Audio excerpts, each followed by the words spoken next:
Hi అండి, welcome to 4 media. This is Umashankar.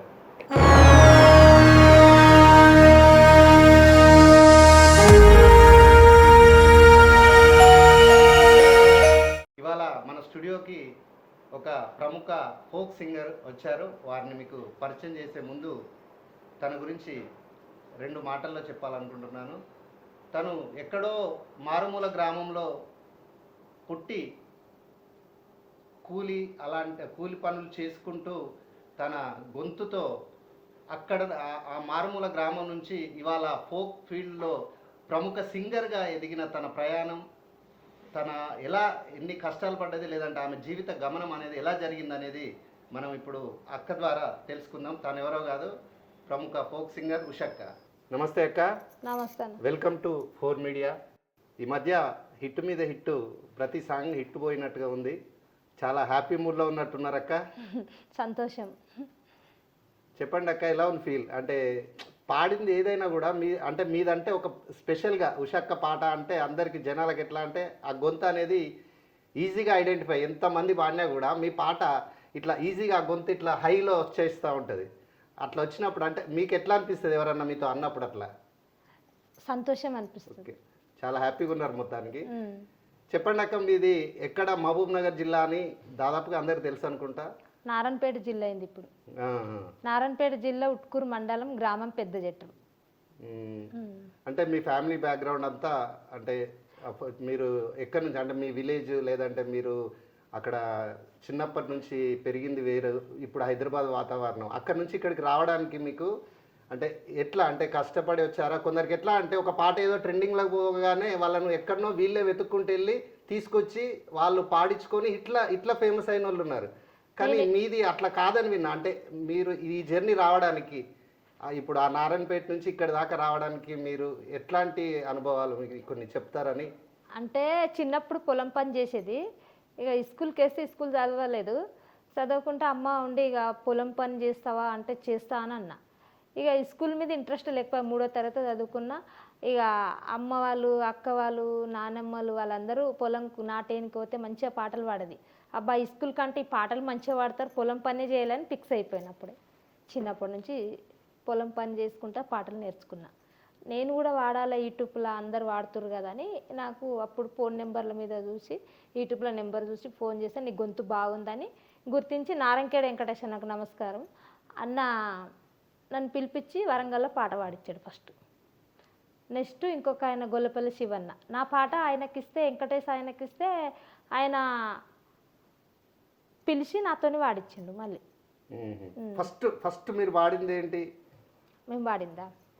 నెత్తి మీద కొట్టినావు రాజయ్య తట్టమొయ్య నాకు రాదు దొర రాజయ్య, తట్టమొయ్య నాకు రాదు దొర రాజయ్య, అరే నీకు నేను చిన్నదాన్ని రాజయ్య, మీ వల్లకు పాగరల్లి దొర రాజయ్య, మీ వల్లకు పాగరల్లి దొర రాజయ్య, అరే రెట్ట మీద గుద్దినావు రాజయ్య, రొట్టె జయ్య నాకు రాదు దొర రాజయ్య, రొట్టె జయ్య నాకు రాదు దొర రాజయ్య. ఈ పాట ప్రోమో రిలీజ్ చేసి 3 సంవత్సరాలు అవుతుంది. ఇంకా అంతకంటే ముందులో ఈ పాట మీ ఇంటి సందున మా ఇంటి సందున మల్లె సెట్టేతమే పిల్ల గొల్లల్ల పిల్ల, పిల్ల గొల్లల్ల పిల్ల, మల్లె సెట్టందున మల్లె మొగ్గందున నిన్నే పువ్వందునే పిల్ల గొల్లల్ల పిల్ల, పిల్ల గొల్లల్ల పిల్ల. ఈ పాట ఫస్ట్ ట్రెండింగ్ లోకి పోయి ఇదే ఏది అత్తి బాగా మీ ఇంటి సందన మా ఇంటి సందన మంచిగా పోయింది పాట. ఫస్ట్ అదే మీది ట్రెండింగ్. ఫస్ట్ అది. తర్వాత తర్వాత నెత్తి మీద కొట్టినావు రాజయ్య, అట్లా 3 రోజులు వరుసగా వాడుకుంటూ వచ్చిన.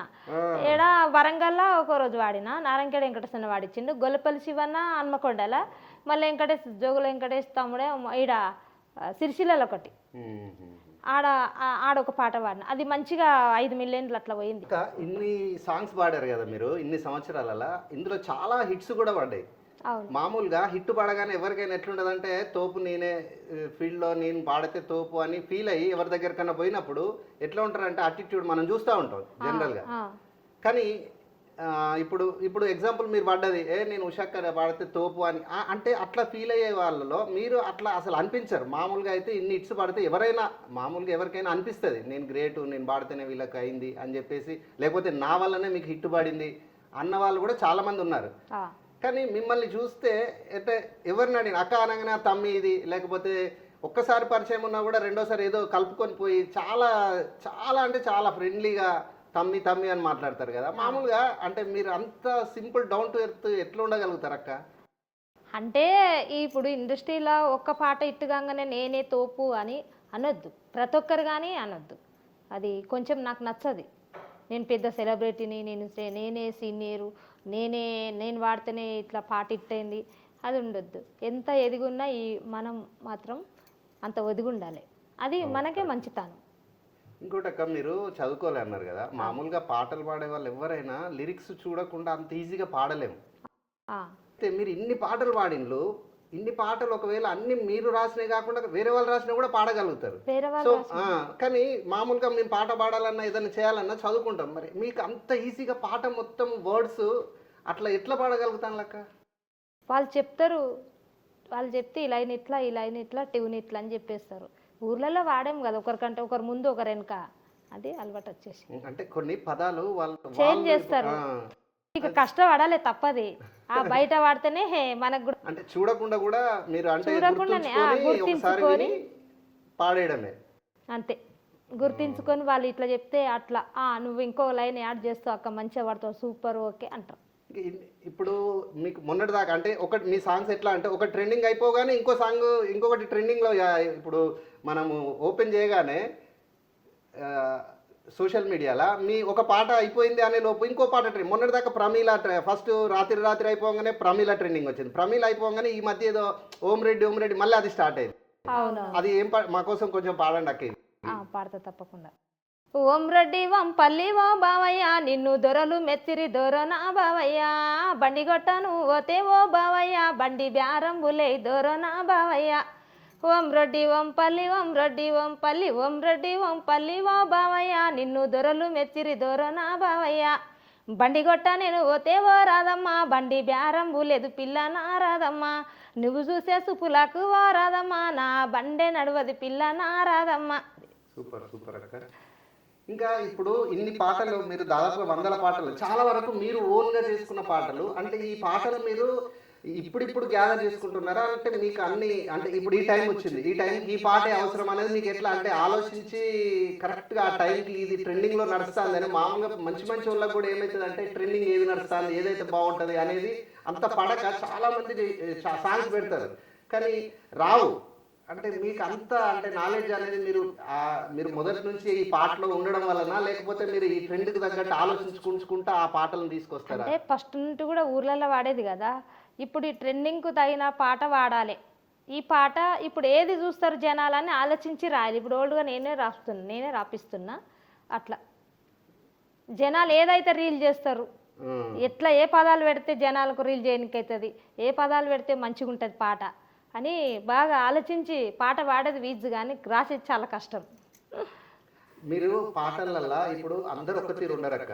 మీరు సాంగ్స్లో ఇప్పుడు 3-4 ఇయర్స్ నుంచి జర్నీలో చాలా బాధ పెట్టిన ప్రొడ్యూసర్ కానీ లేకపోతే మ్యూజిక్ డైరెక్టర్ కానీ అంటే అవమానంగా అంటే ఖచ్చితంగా ఏదో ఒకటి అట్లా మీకు ఏదన్నా అనుభవం జరిగిందా? ఆ అనుభవం అంటే ఎవరు ప్రొడ్యూసర్లు ఎవరు ఏం బాధ పెట్టలే, కొంచెం బడ్జెట్ కార్డ్ అటు ఇటు కూడా చేసిండ్రు ఫస్ట్. అయితే నేను పాటలు ఇచ్చి మోసమైన జోగుల వెంకటేష్కు, తమ్ముడు నాకు కూడా అవకాశం ఇవ్వండి అని చెప్తే సరే ఇస్తా అన్నాడు. తొందరలో 15 పాటలు పాడి రిలీజ్ చేసిండు. అంటే కామన్ అంటే దేంట్లోనైనా పాటలు ఇచ్చి మోసమైన నాకు అవకాశం వేయలే ఫస్ట్.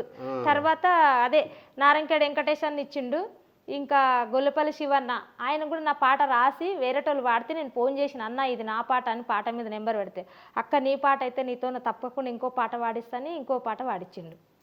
అట్లా జరిగింది మోసం. పాటలు ఇస్తే చాలు మోసం చేస్తాం, పాడిస్తామని మొత్తం రిలీజ్ చేసుకుంటారు. ఇక అప్పట్లో ఇంత తెలియదు కదా, తెలియనప్పుడు మోసం అయినాం. తెలిసినాక ఏం కాలే కానీ ఇక అదే మంచిదా అదే చెడ్డదా అర్థం కావట్లే. ఇంకా మీరు అంటే ఇప్పుడు మీరు సాంగ్స్ వందలు వచ్చినా కూడా రోజు ఇంకో కొత్త సాంగ్ అనేది మీకు మళ్ళీ అది ట్రెండింగ్ తగ్గట్టు వస్తుంది కదా. మీరు అంటే పాత ఇంతకు ముందు పాడిన వాటిలలో తీసుకొచ్చుకుంటారా, ఇప్పటిదిప్పుడు ఆలోచించుకొని చేయగలుగుతారా? కొన్ని ఇప్పటిదిప్పుడు ఆలోచిస్తారు, కొన్ని పాత పదాలు ఏదైనా ఒక లైన్ ఉంటే పాట రాస్తారు. ఇక అవన్నీ పర్సనల్ చెప్పొద్దులే. అంటే అన్ని రావడం కూడా వస్తుంది, అన్ని మిక్సింగ్ ఉండాలి. ఇప్పటిది రాయాలి అప్పటిది రాయాలి అన్ని కలుపుకొని పోతేనే అవుతుంది కథ. అక్క మీ ఇన్ని ఫోక్ సాంగ్స్ లో అంటే మీది ఎట్లా అంటే కంఠము హైగా అంటే కంఠం అంట అట్లా అట్లా వస్తుంది. అట్లాంటిది ఈ మధ్య ఒక సాంగ్ బాగా ట్రెండింగ్ లో పోయింది, ఏది రాత్రి చీకట్లో అనే సాంగ్. యాక్చువల్గా అది ఏంటంటే మీ గొంతు అని కూడా కరెక్ట్ గా అంటే అక్కడ కూడా అంటే వేరియేషన్ అనేది డిఫరెంట్ గా వచ్చింది. మీకు ఆ పాట ఫస్ట్ వచ్చినప్పుడు మీరు ఏమనుకున్నారు అంటే అన్ని ఫోక్ సాంగ్స్ వాడినే కదా, ఇది కొంచెం డిఫరెంట్ గా ఉన్నది, ఏమన్నా కష్టంగా అయిద్దా అని ఏమన్నా అనుకున్నారా? ఎట్లా వాడింది, ఏమనిపించింది ఆ సాంగ్ గురించి? ఏమనుకోలేదు. అదే రాత్రి పాట పాడాలని ఫోన్ చేసిండు సంతోష్ అనే అబ్బాయి, ప్రశాంత్ చేస్తే సరే అన్న. పోతే ఇదేం పాట నబ్బా రాత్రి అంటారు అంతా ఎట్లనో ఉంది అనుకున్నా. పల్లెటూరు భాషనే కానీ జనాలకు అర్థం చేసుకుంటారా లేదా అని అనుకున్నా, కానీ అది ఒక రేంజ్ వెళ్ళిపోయింది. ఒకసారి పాడుతా. రాత్రిలో జాము రాత్రిలో గొంగడ సీడ వన్ననే ఎప్పుడు ఈడి కొత్తవే. రాత్రిలో జాము రాత్రిలో గొంగడ సీడ వన్ననే ఎప్పుడు ఈడి కొత్తవే. సల్లముంత ఎత్తుకున్ననే కొత్తన సేపు ఆగరదే రంగరంగతో వల్లనే పెద్దడు జారి పడ్డనే. రాత్రిలో జాము రాత్రిలో నేను రాలేను ఆడికో. సూపర్. ఇంకా మీకు ఇష్టమైన ఇష్టంగా బాగా ఇది ముందే అనుకునే ఇప్పుడు ట్రెండింగ్ పోయిన చాలా ఉన్నాయి, అందులో మీకు ఇష్టమైన సాంగ్స్ ఒక రెండు మా కోసం పాడతా. నడిమిట్ల ఎండా జాము నన్ను నడుసు మనుడేలా, పదిలంగా ఉంటే చాలు మరి చూసి మురుసుడేలా, సీరా కొంగు కట్టుకుంటే చాలు ప్రమిలో మరి నిండు ఆ మాసనాడు వస్త ప్రమిలో. నల్ల కోడి నా దారుదియే నల్ల కోడి తెచ్చుడేమి నా దారు తీసుడేమి, నా వల్ల కాదు ఏమి నన్ను వదులుకుంటే ఏమి, అడుక్కుంటే అద్దా సేరు సార ప్రమిలో మరి కాదనుకొని కింద వయ్య కాదు ప్రమిల. ఆయన లైన్ నరసింహన్. చాలా చాలా బాగా వచ్చింది అక్క. అప్పుడు దసరా టైంలో కంచరోల సాంగ్ అని ఒకటి వచ్చింది, బాగా ట్రెండ్ అయింది కదా, ఒక్కసారి ఆ పాట కూడా పాడుతా తప్పకుండా.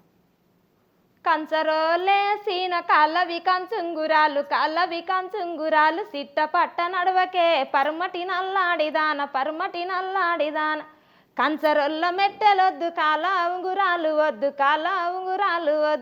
నేను వల్ల పోవయో కోమటి బారా తిరడి సాలొల్లునే సీన సన్నపు సన్నంచు రైకే సింగు దిపుత నడవకే పర్మటి నల్లాడిదాన కొంగు జెక్త నడవకే పర్మటి నల్లాడిదాన సాలొల్ల సీరలొద్దు సన్నంచు రైకలదు సీరలొద్దు పోవయో కోమటి బారా తిరడి రైకలొద్దు పోవయో కోమటి బారా తిరడి సూపర్ అక్క. ఇప్పుడు సాంగ్స్కి ప్రొడ్యూసర్స్ ఎట్లుంటారంటే మీకు మామూలుగా అడిగినప్పుడు ఏముంటారు, హిట్ సాంగ్ అనో లేకపోతే అదనో అడుగుతారు, మామూలుగా మీరు ఇస్తారు సాంగ్. వాళ్ళు ఏమనుకుంటారు అంటే ఇది ఇంత రేటు లేకపోతే అంత అని చెప్పేసేయడము, లేకపోతే ఒక రేటు చెప్పి తీరా సాంగ్ పాడించుకున్న తర్వాత డబ్బుల విషయంలో కానీ లేకపోతే పట్టించుకునే అంటే ఇంకా అంతే అది వదిలేయడం, ఇట్లాంటివి కొన్ని చాలా జరుగుతూ ఉంటాయి ఫీల్డ్లో, దేంట్లోనైనా ఉంటాయి అన్నీ. సో మీకు అట్లాంటి అనుభవాలు ఏమన్నా అయినాయి అంటే? నేను అదే పాటలు ఇస్తేనే మోసం చేశారు, ఫస్ట్ అవకాశం లేదు వెంకటేష్. ఇక దాని తర్వాత నేను అది పాటల మీద నెంబర్ మీద యూట్యూబ్లో నెంబర్ చూసి ఫోన్ చేస్తే సీమదసరా పాటకు అవకాశం ఇచ్చిండు హారిస్ పటేల్. ఇక ఆ పాటతోటి నాకు ఒక పేరు వచ్చింది. చాలా మోసం చేస్తారు, చాలా జాగ్రత్త కూడా ఉండాలి ఇండస్ట్రీలో. మంచి నావి ఇంకా ఆ పాటలు ఇట్టు పాటలు 20 పాటలు పోయినామంటే కూడా ఏం భయపడలే. మోసం చేసిరు, మళ్ళీ ఏం చేస్తాము, పాడి పెట్టంటే పాడి పెట్టినా పాడిస్తామని మోసం చేసిరు. పాట వాళ్ళు తీసుకున్నారు, షూటింగ్ అయింది, రిలీజ్ కూడా అయినాయి. వెంటనే తెలంగాణ టాలెంట్ దినేష్ ఉండి ఫోన్ చేసిండు, అక్క నువ్వు ఇట్లా ఇంటర్వ్యూ ఇస్తావా అంటే అంటే అంతవరకు 3 పాటలు రిలీజ్ అయినాయి. నా పర్మిషన్ లేని చేయకుండా అంటే అప్పటి నుంచి కొంచెం ఆగిపోయిండు. మీకు ఫీల్డ్లో అంటే సాంగ్స్ రాయడం పరంగా కానీ లేదంటే మ్యూజిక్ పరంగా కానీ లేకపోతే మీకు ఏదన్నా ఇట్లా మీకు బాగా సపోర్ట్గా ఫీల్డ్లో నుంచి మీకు సపోర్ట్ అనిపించిన సిచ్యువేషన్ అంటే ఎప్పుడు అట్లాంటి ఎవరన్నా మీకు బాగా సపోర్ట్గా అనిపించింది ప్రొడ్యూసర్లు కానీ సపోర్ట్ చేసిరా నీకు ఎవరన్నా అంటుండవా అది చేస్తారు కొందరు ప్రొడ్యూసర్లు మంచిగా వాడుతున్నాను 10 రూపాయలు ఎక్కువ ఇచ్చిన వాళ్ళు కూడా ఉన్నారు. ఇప్పుడు రీసెంట్గా ఇంకో పాట కూడా వస్తుంది, ఆ పాట వచ్చిన తర్వాత చెప్తా. ఆయన కూడా మంచిగా సపోర్ట్ చేస్తుండు. మరి చాలామంది ఇప్పుడు పెద్ద పెద్ద స్టూడియోలకు పోతే మన నల్గొండ నరసన్న దగ్గర తీసుకొని దమ్మ ఛాయ్ తాగొస్తామని బయటికి కార్లో తీసుకుపోతాడు. మళ్ళీ కళ్యాణ్ కిస్, మధుప్రియ చెల్లె వాళ్ళందరూ అక్క కారు ఎక్కువ ఏం చేస్తావు అక్కదా బయటకు పోదామని ఛాయ్ నవ్వి హోటల్కి అటు ఇటు తీసుకుపోతారు. అంటే సాంగ్ హిట్ అయితే ఇట్లా చేస్తామని సాంగ్ హిట్ అయ్యేదాకా వచ్చేదాకా ఒకటి హిట్ పడితే కథం అంటే ఫోన్ లిఫ్ట్ చేయకపోవడం పట్టించుకోకపోవడం కొన్ని కూడా అంటారు ఎంత ఎదుగున్నా అంత ఒదిగి ఉండాలి అని కొన్ని కూడా మన నరసన్న గారు కూడా మంచిగా చెప్తారు. నరసన్న మంచిగా ఉండాలి రా విష డిమాండ్ చేయొద్దు, ఎంత ఎదుగున్నా అంత ఒదిగి ఉండాలి అంటాడు.